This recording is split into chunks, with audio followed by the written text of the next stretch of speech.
Hello everyone and welcome back to Triple Flutz. Make sure you're all switched to an inside edge because we're about to get into some amazing highlights from the Internationaux de France and the Cup of China. I'm not French, so I'm very sorry, I probably butchered that pronunciation. Guys, these competitions had a lot of highs, a lot of lows, but here we're just going to focus on some of the most amazing moments from these two competitions. So let's just get right into it. First of all, we have Alena Kostournaya's incredible triple axels.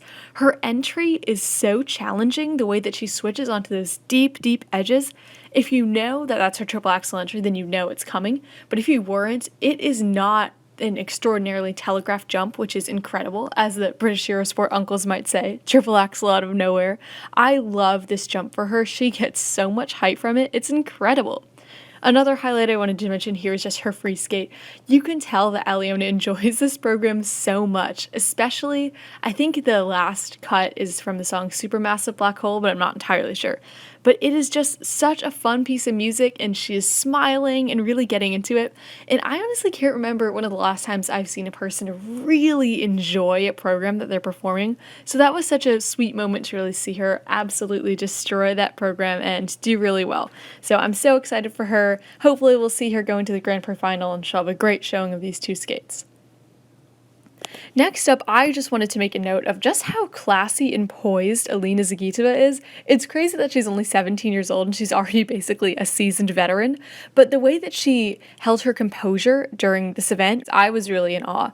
If you guys remember last year, I think it was at Europeans when she was crying on the podium because she got second place, and now here she is she got a score that maybe wasn't as high as she was anticipating, but she's calm, she's collected, she's able to maintain her composure, and that's something that I can really respect. I really like this new kind of composed and classy Alena that we're seeing. I was a really big fan of this development for her. Next up, guys, I would be the most remiss in the entire universe if I did not talk about my absolute fave, Kévin Aymoz. His programs, they're just so incredible. His short program, phenomenal. I love the full split that he does on the ice. Insane. He is just so crazy, and you can really see that he's working on his technique. His quad toes are looking better and better. His triple axel out of the back counter, what a jump. He really is just such an amazing skater. He's so innovative. The moves and the choreography, that most of it he did himself, I heard, is just phenomenal. I can't believe the energy and charisma he brings to the ice, and I cannot wait to see the programs we're going to see from him in the future. He is amazing. Next up, another thing that I wanted to note, I know that the situation with Shoma and his performances at the Internationaux de France are kind of a touchy subject for some people, but one thing that I thought was really heartening to see was all of the support for him, whether that was in the crowd or even there's a clip of Raphael Artunian kind of cheering him on a little bit in the kiss and cry when he was sitting there. And I just think it's really amazing to see how the skating community, not only fans, but also coaches and skaters themselves, are coming together to support him in this time. I think was really special because that must have been a very difficult moment for him. It was a difficult moment for a lot of people. And seeing the community kind of rise up and help him was a really amazing thing to see. It kind of made me proud to be a skating fan. Another thing to note, kind of on the silly side, is that this event finally had real medals. If you guys aren't familiar, usually IDF is not known for having actual metal medals. Usually they're plasticky and just kind of ridiculous shapes and kind of silly. So that made for some funny podium moments when some of the regulars at IDF saw that the medals were actually real and they were like, "What? What is this? It's crazy." So that was super funny. Oh, another performance I wanted to make note of is also Kaori Sakamoto's joy after her Matrix free skate. This skate is so much fun. I love the energy that she brings to the ice, and her interpretation of this program is just so much fun. Maybe technically it wasn't her best skate, but her just pure excitement afterwards was just such a sweet thing to see. See her kind of break from her harsh Neo character and then just into sweet sunshine Kaori was so adorable. And I hope I think she got fourth at both of her events, right? I'm pretty sure she got fourth here. That she doesn't take it too hard. Her programs are phenomenal if she sharpens them before Japanese nationals, because she currently is Japanese national champion. We'll see. I think that she can have a really good shot at the podium and some really high positions to be a contender there. So I am always cheering for a little sunshine girl, and I hope that she just brings her best performances for JNATs or for continents or whatever the competitions she may go to in the future. All right, so those are some of my highlights from IDF. There weren't too many of them, I feel like, because it was a bit of a crazy event on the whole. Cup of China, I have some more highlights to share with you guys. First of all, I feel like one of the main things that I've been realizing throughout Cup of China was really appreciating quality skating. I, for one, definitely have a bias. If a program is more fun and contemporary, I find myself liking that more. But Cup of China really showed me how much the quality and poise of a skater and their skating skills is so evident, something that I really hadn't noticed before, and I'll explain that a little more once I get into the specific skaters. The first skater I'm thinking of when I say that is Han Yan. Guys, Han Yan is phenomenal. This guy, I cannot believe, first of all, his jumps. I don't know if I've ever seen jumps like his when he fully rotates almost everything, which is amazing. And you can tell because he just lands right on the back of his blade and just sails right out. There's no like bite or like puff of ice or anything like that when he lands. His rotations are so clear. His knees have this deep knee bend that just gives him an amazing flow out of his jumps, and they're just amazing. Not only just beyond his jumps, which are just part of a skater, his skating skills are incredible. I love his interpretation and his hand in the pockets choreo and his La La Land free skate. So I had originally just written down his short program in my notes when I was preparing for this video because I hadn't seen his free skate yet, and then I have and free skate with like 3 exclamation points behind it because wow, what a performance.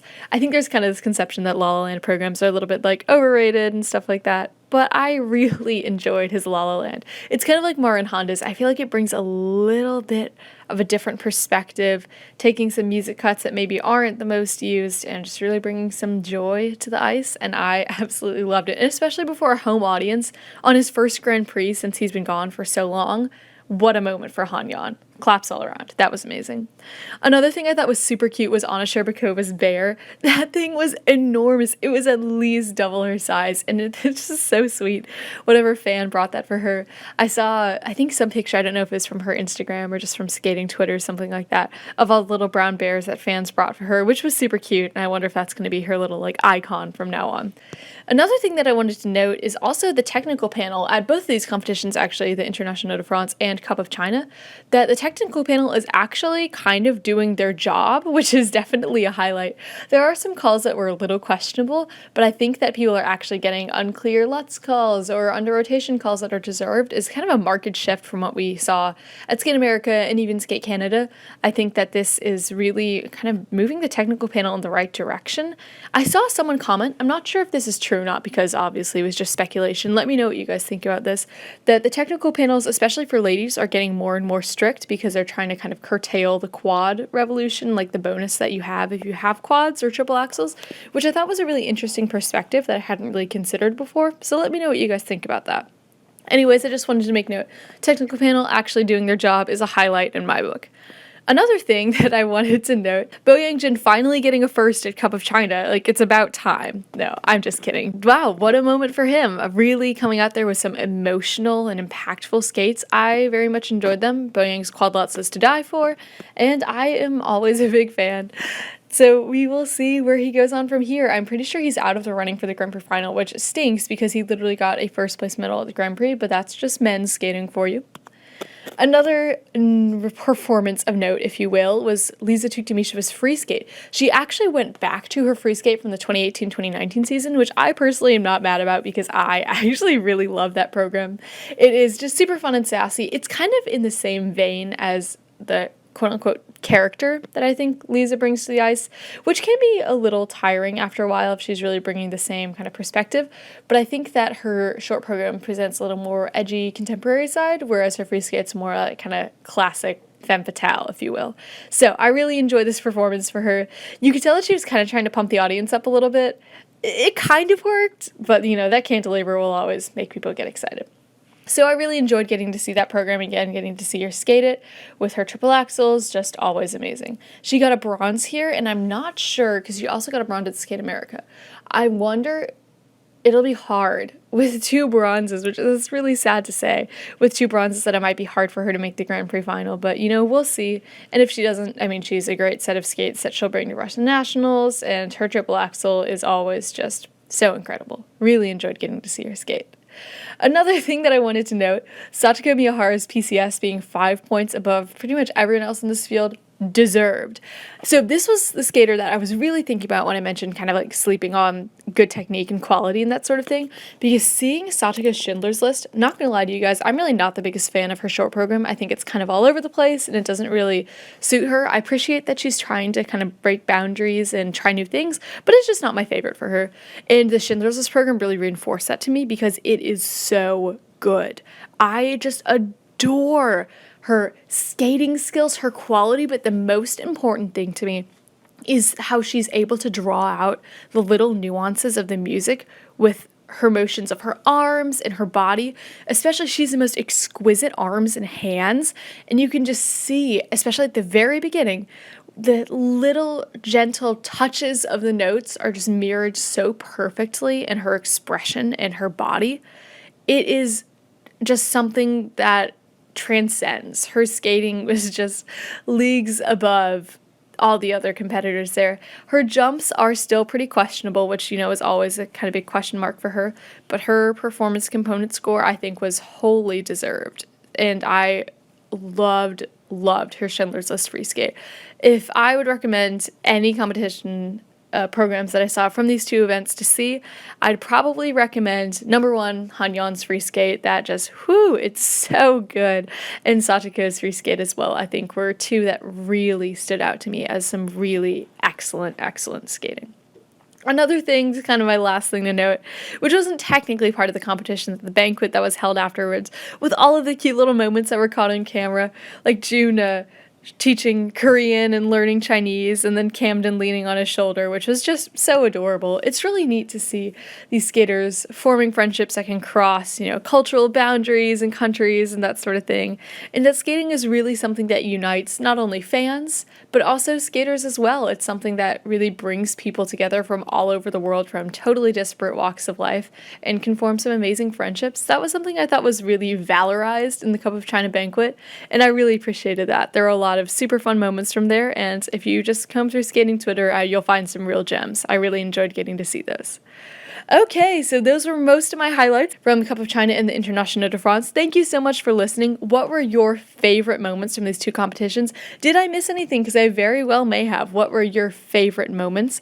And sorry to get this out so late because Rostella Cup is literally starting in like 2 days, maybe even like by the time this video gets up, Rostella Cup may already be happening. So sorry about that. I'm trying to get the highlights out in batches of 2, so they're not extremely short, not really a waste of time. So I hope that you enjoyed, and I will see you later. Bye!